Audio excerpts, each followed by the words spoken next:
Olá, tudo bem? Como é que oitavo ano, né? A nossa aula de hoje, ela vai tratar de um assunto muito importante que é a educação e o ensino no Império, né? Educação por si só já é um tema interessante, né? Porque através da educação, através da escola, né? Da cultura e do conhecimento, é que as pessoas é, alcançam uma vida melhor, né? Falando de forma economicamente, né? De forma capitalista, as pessoas alcançam uma vida melhor.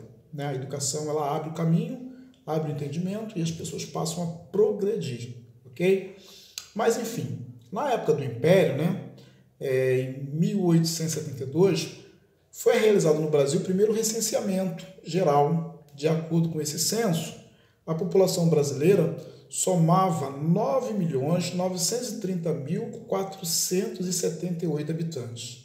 Destes, 84,7% eram livres, 15,2% escravizados. Indígenas somavam 3,9% da população. Interessante, né? A população em 1872, ela tinha, né, ela era composta por 9 milhões de pessoas, quase 10 milhões. Hoje nós somos 210 milhões de pessoas. Né? Estamos chegando nessa casa aí. Então a população cresceu muito, né? De 10 milhões para 210 milhões de pessoas. Sem considerar as crianças menores de 5 anos que não estavam em idade escolar, 77,4% da população era analfabeta. Olha só que interessante, né? 77,4% da população era analfabeta, não sabia ler e escrever. Dos homens, né? 70,5% eram homens, 84,3% das mulheres.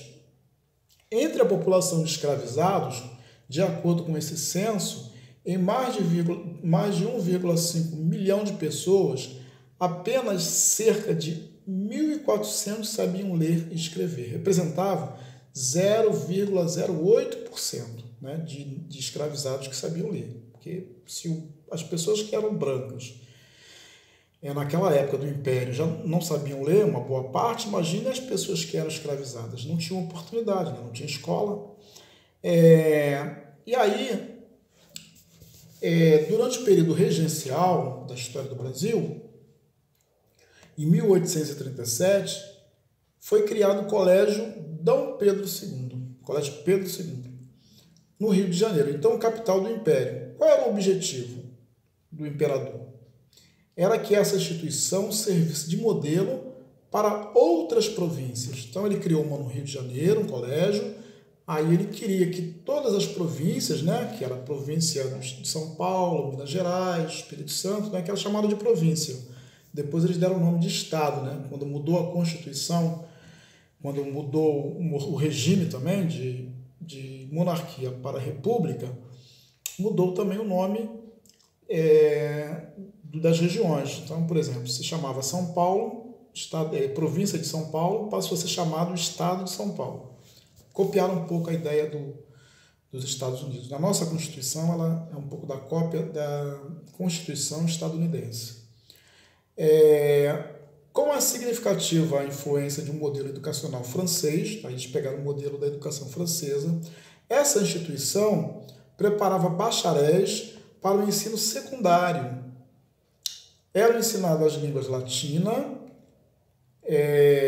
grega, francesa, inglesa e retórica, né? Além de princípios elementares de geografia, história, filosofia, álgebra, geometria, astronomia, entre outras disciplinas. Então, o Colégio Pedro II, na sua composição, ele era muito puxado, e ainda é até hoje, né? Tem que estudar muito.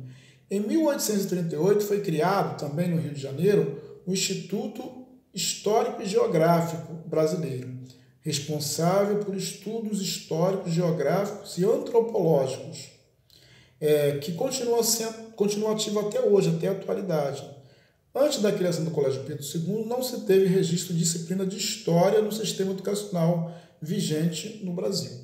Então, antes da formação desse colégio, não existia um sistema de educação.